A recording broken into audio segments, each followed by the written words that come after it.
ایک چھوٹا سا واقعہ آپ سے شیئر کرنا چاہتا ہوں.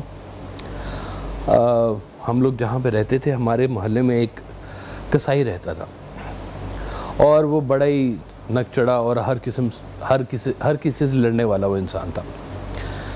تو ایک روز اس نے کیا کیا کہ ابھی ایریا نیا نیا بن رہا تھا تو گلی تھی, اس گلی میں اس نے کیا کیا کہ گلی کے درمیان میں 2 اتنے بڑے کھمبے لگا دیے اس نے کہ یہاں سے کوئی گاڑی نہ گزرے. ہمارے وہ اور محلے دار تھے, وہ وہاں سے جب وہ گزرے گاڑی لے کر اپنی FX تھی ان کے پاس, تو آگے دیکھا کھمبے لگے ہوئے. انہیں بڑا غصہ آیا کہ یہ کس نے کھمبے لگا دیے ہیں روڈ کے بیچ میں, اور انہوں نے 2 ٹانگیں مار کے انہوں نے کھمبے گرائے. تو اوپر سے وہ کسائی لڑتا ہوا آ گیا, تو اس نے کہا کہ میں نے لگائے تھے اور تم نے کیوں اس کو توڑا, اور ایک جھگڑا سا بن گیا. اور اسی جھگڑے کے بیچ میں وہ کسائی نے ایک اینٹ اٹھائی اور اینٹ اٹھا کے گاڑی کی ونڈ سکرین پہ دے ماری, ونڈ سکرین ٹوٹ گئی. اور جن کی ونڈ سکرین ٹوٹی تھی اس نے کہا کہ ٹھہر جا ابھی تیرا بندوبست کرتا ہوں, اور وہ کچھ بندوں کو لینے چلا گیا گاڑی وہیں چھوڑ کر. اب کسائی نے جب یہ دیکھا تو وہ تھوڑا سا گھبرا گیا اور اسے کچھ سمجھ نہیں آئی, تو وہ گھبرا کے سیدھا ہمارے گھر آ گیا اور آ کے سرکار حضرت واصف علی واصف کی خدمت میں پیش ہو گیا اور کہا کہ جناب یہ معاملہ ہوا ہے, میں نے غصے میں ان کی ونڈ سکرین توڑ دی اور اب وہ مجھے ماریں گے. آپ نے کہا اچھا تم یہیں پہ بیٹھ جاؤ.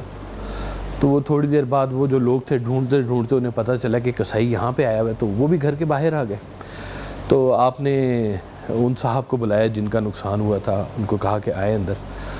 تو آپ نے کہا کہ تمہارا کتنا نقصان ہوا ہے؟ اس نے کہا کہ جی میرا غالباً 4000 کے 5000 کا نقصان ہوا ہے, اتنا ہی اس وقت ہوا کرتا تھا. تو آپ نے وہ دراز سے 4-5 ہزار روپے نکالے اور اس کو کہا یہ تم قبول کر لو اس کی طرف سے, اور کسائی سے کہا کہ تم ان سے معافی مانگو, تمہارا رویہ بہت برا تھا, اور ان سے کہا کہ آپ بڑھیں, آپ مہربانی کریں, آپ ان کو معاف کر دیں.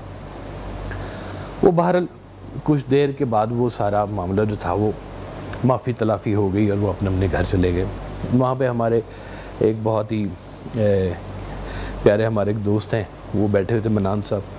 تو انہوں نے کہا کہ جی یہ اتنا نکچڑا آدمی تھا, اتنا لڑائیاں کرتا ہے, پورے محلے کو اس نے تنگ کیا ہوا ہے, آپ نے اس کی جگہ پر الٹا اس کو سمجھانے کے آپ نے اس کی جگہ پیسے ہی دے دیے اس کے. تو آپ نے فرمایا کہ دیکھو نیکی کا موقع خود چل کر ہمارے گھر آیا تھا, میں اس موقع کو کیسے جانے دیتا. تو بات یہ کہ اللہ تعالیٰ جب زندگی میں کبھی آپ کے سامنے کچھ ایسے معاملات لے آئے کہ جہاں پر آپ کو خدائی طرف سے ایک ایسا موقع مل رہا ہو کہ آپ نیکی کر سکتے ہیں, آپ نیکی کے اوپر چل سکتے ہیں, اور آپ پھر بھی نہ کریں, تو پھر یہ سمجھے کہ اللہ تعالیٰ آپ کو کچھ دینا چاہ رہا تھا اور آپ نے نہیں لیا. اگر میاں بیوی کے درمیان جھگڑا ہو رہا ہے اور آپ کچھ ہیلپ کر سکتے ہیں, آپ چھڑا سکتے ہیں, آپ چھڑائیں. 2 دوست لڑے ہوں ان کو چھڑائیں, کسی کے قرض اتارنے میں مدد کر سکتے ہیں آپ مدد کریں, کسی کو اور کچھ نہیں کر سکتے ایک وقت کا کھانا کھلا لیں. کئی ایسے بزرگ گزرے جو کہتے تھے کہ ہم کھانا اس وقت تک نہیں کھائیں گے جب تک ہمارے پاس کوئی مہمان نہیں آئے گا. مہمان آتا تھا تو وہ کھانا کھاتے تھے اور اپنے سلسلے کو پھر آگے چلانا شروع کرتے تھے.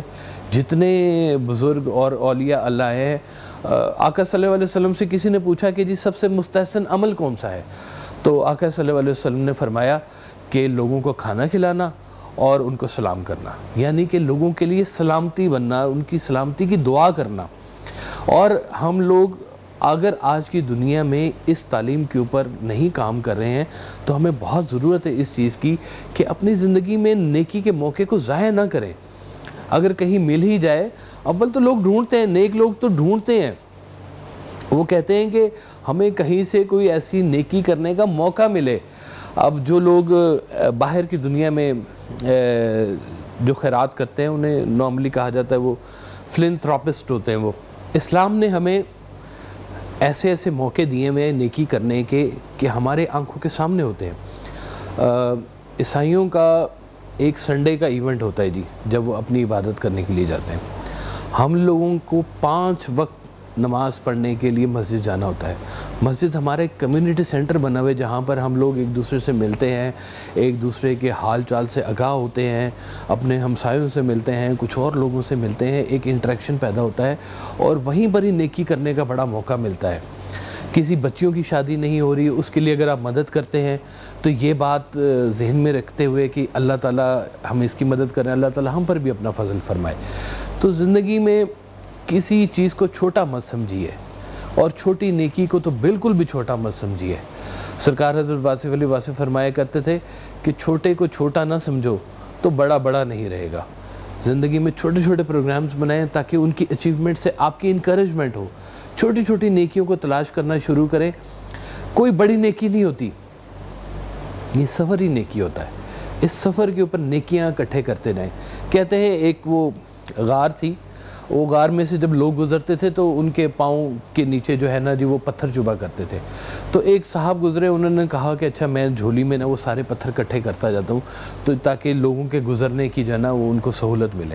اور جب وہ غار سے باہر نکلا تو دیکھا کہ اس کی جھولی کے اندر ہیرے جواہرات سارے بھرے ہوئے تھے، وہ جو لوگوں کے پاؤں میں پتھر بن کے چبھا کرتے تھے۔ یہ بالکل ایسے ہی ہے، یہ چھوٹی چھوٹی نیکی ہیں جن کو آپ نے رستے سے ایسے اٹھا کے اپنی جھولی بھرنی ہے، اور یہ جھولی جب بھرے گی تو پھر وہ مالک جو ہے وہ خوش ہوگا، اور وہی خزانے ہیں، وہی بات کے خزانے ہیں۔ اللہ تعالی ہمیں یہ خزانے اکٹھے کرنے کی توفیق عطا فرمائے، ہماری زندگی میں نیکی کا زیادہ سے زیادہ رجحان ہو۔ اللہ تعالی ہماری آنکھوں کو کھلا رکھے اور ہمیں یہ توفیق عطا فرمائے کہ ہم زندگی میں چھوٹی چھوٹی نیکیاں کرتے جائیں اور اپنی نیکیوں سے دامن کو بھرتے جائیں۔ اللہ آپ سب کو سلامت رکھے۔